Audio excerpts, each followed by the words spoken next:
What's up everyone? I have a 5 Manta Ray victory for you today. Probably the easiest 5 of a kind nowadays in the golden pack, at least I believe so. But yeah, I did this a while back, but it still is not stopping me from trying again. It's such a fun 5 of a kind to do, like you have 30 gold for most of the game, you have crazy amounts of scaling if you pick up a Bird of Paradise, and you can see even now from turn 2 we have a pretty solid gold build going with the triple magpie double silk mod. We're actually going to lose this turn, but it doesn't really matter because we do the first round, so we get our heart back, we get a level up. Let's see what we find. No Babusi sadly, but we do find a flying fish, which I guess we're going to take. I'm usually not the biggest fan of the flying fish, but it can work pretty well with cherry or with lizards. And yeah, maybe I was at fault to not take a cherry right there just to enable the ability of the flying fish. Whatever the case though, we keep winning. I say that, but this is our first win on the board. No matter though, we level up once again and we find a Genifel, so that at least is going to generate some trumpets for the golden doggy to spawn and for the flying fish to buff it. Of course, flying fish probably not going to stick around for long if it's not going to contribute as much as I want it to. But for now I think this setup is pretty nice. Level 2 magpie always pretty nice because you get to bring some extra gold into the future tiers. And yeah, we actually even ended up winning right there, so our greed did pay off and we level up into the first Manta Ray of the video. So what are we going to sell? I'm guessing the flying fish. Yup, all of the other units are somewhat contributing to the strength of the team. I might even take a betta fish because I started really enjoying it recently. Even though I don't believe this is a recent recording, it's from like a month ago, but I think betta fish is still pretty good. And we ended up taking it because it also gives us a full efficiency onto the lettuce. We had to sell another unit right there just to make it a 4 squad and make the Manta Ray ability trigger. And you can see because of the lettuce we actually get very beneficial breakpoints. Sadly it doesn't result in our win, but we are starting to get there slowly but surely. Transferring tons of gold, and I'm actually trying to preserve hearts right here, so I might end up playing the betta fish separate just to make sure that we don't lose. It maybe pays off, it maybe doesn't. Whatever the case though, we are not getting the 2 gold from the Manta Ray trigger right there, and that was completely intentional. Super sad there that they had a goose and that reduced the attack of our front line just enough so that they have beneficial traits.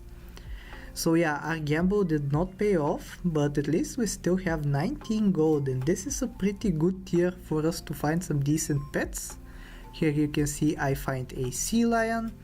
I'm also looking for, of course, more Manta Rays, but also stuff like a manatee wouldn't hurt because that also gives some extra stats. And once again, lettuce is the perfect targeted buff. It buffs the 3 units that we want to keep for a little while. I might even end up selling something right here just to make the 4 squad happen again. Please let me put the betta fish in not last position, thank you very much. I do make that misplay sometimes when I just get tunnel vision and leave my stuff at the back for no reason. Thankfully I didn't do it this time though, and we're going to end up drawing. We're super happy with draws. This kind of team scales like crazy if it gets to like turn 12, turn 13, so hopefully we do survive until then and we get to transfer even lots of gold over for the future turns. Yup.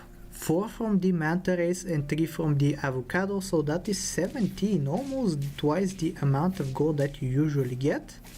Was that the same person? They had a very similar team to the last person.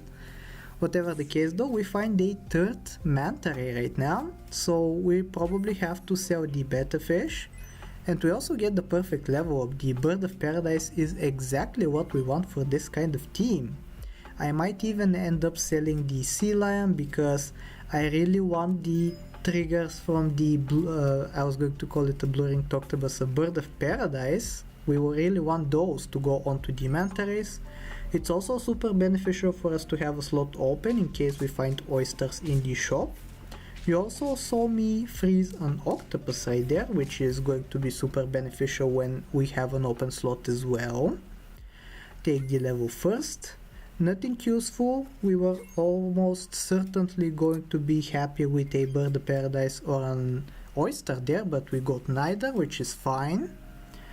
Hopefully we get to trigger the ability once again this time, which I think we might.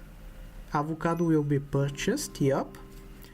The good thing about this team is that it's so easy to play, and most of the control is out of your hands, to be honest with you. Like, I'm just hoping for beneficial matchups, and to be perfectly honest with you, a level 3 macaque with a banana on turn 10 is not the perfect matchup. We don't care though, we keep scaling. We're on 1 heart, so it is a little bit dangerous, but I think we have what it takes to actually turn this game around. 7 victories left to go, but for turn 11 we have actually pretty decent scaling. The only thing that defeats us is basically what happened the last turn. They just have 1 big unit and 4 small units behind them. Other than that, we are going to win. Yep, you can see even in this scenario they have a 50-50, but it's in the 4th position, so that means we actually get to take care of all of their smaller units before we get to the 50-50 and end up winning. Speaking of 50-50s, I don't think it's going to be too long until our team is full 50-50 as well. Maybe give us like 2 turns depending on how lucky we get. Getting an avocado is actually super lucky, but we also want some oysters in shop. If nothing but oysters show up in the shop, we can even get to 50-50 by the end of next turn, which is basically the dream.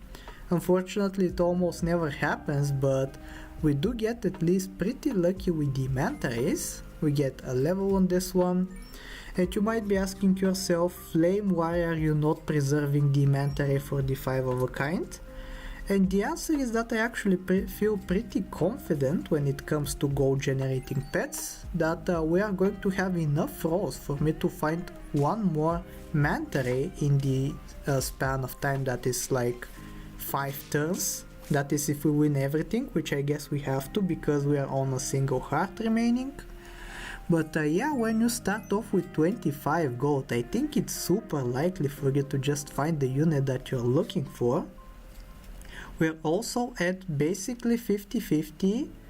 Yeah, I think by the end of the turn 2 of the units are going to be 50-50, maybe even the 3rd in position also gets there. So it's actually a pretty good time to include the 4th manta ray. And that's a little bit of sad news, because that means we either have to forsake the ability of the manta ray, or we have to sell a level 3 bird of paradise in order to get so much gold every single turn. And I think actually the better decision is to sell the bird of paradise, because there is actually a pretty curious thing you can do, and I'll show you in a second. We get to sell the bird of paradise right there, buy sell the octo. Unfortunately, the 3rd in position did not get to 50-50, but it's close enough, and I'm pretty sure it will get there by the end of the video. But yeah, you can see me here freezing another bird of paradise, and you might be wondering why, if it's not going to stick around and I even sold the level 3 one, why am I freezing yet another one? But actually you can take a bird of paradise onto the team for the turn with this kind of team, because you just have so much gold to work with. And yeah, the bird of paradise can scale you up passively, it can scale up the 4th in position manta ray. It also helps that the buffs from the bird of paradise no longer go to 50-50 units unless they are forced to. So yeah, we are basically guaranteeing ourselves that we scale up the manta ray that is in the 4th position that way. And you can see our team super solid for turn 15. We have basically 3 50-50s and a pretty scaled up 14th position unit. Yeah, unless our opponents have 50-50s as well, we are not afraid of what they have to offer. So yeah, we're going to do the same thing once again right here. Buy the bird of paradise, buy the avocado, buy another avocado. Hopefully we find yet another bird of paradise at the end of this turn, and the level up might help with that, and indeed it did. So yeah, we're going to keep scaling up. Triple avocado. Actually, we're going to get tons of gold at the start of the next turn. We might even hit the gold cap. But yeah, I think we should be easily winning this. I'm even feeling so generous that I was almost going to give one gold away to charity. But no, we spend it trolling. And you can see right there, even though they have a full 40-40 team, it doesn't really matter when we ourselves have 50-50 sweet pita bread. So yeah, we do hit the gold cap, and I even am so excited that I highlighted with the mouse. But I believe this is going to be the final turn. Thankfully it's going to take a little bit, so we actually have some time together in order to discuss how awesome this is. Getting a level 2 bird of paradise out of nowhere. Maybe I should even freeze the oyster, and thankfully I do. I'm considering the chocolate just because it's an apple at this point for the 14th position, but I think I'm going to pass it up. There are some better foods out there like the pretzel. But yeah, this is going to be it. We are going to sell the bird of paradise in a second after we trigger its ability. Buy sell the oyster, not that it really matters, and we are going to put the 5th manta ray in. So I really hope you enjoyed, and if you did, I hope that you like, sub, do all the generic stuff, and I'll talk to you next time. Take care.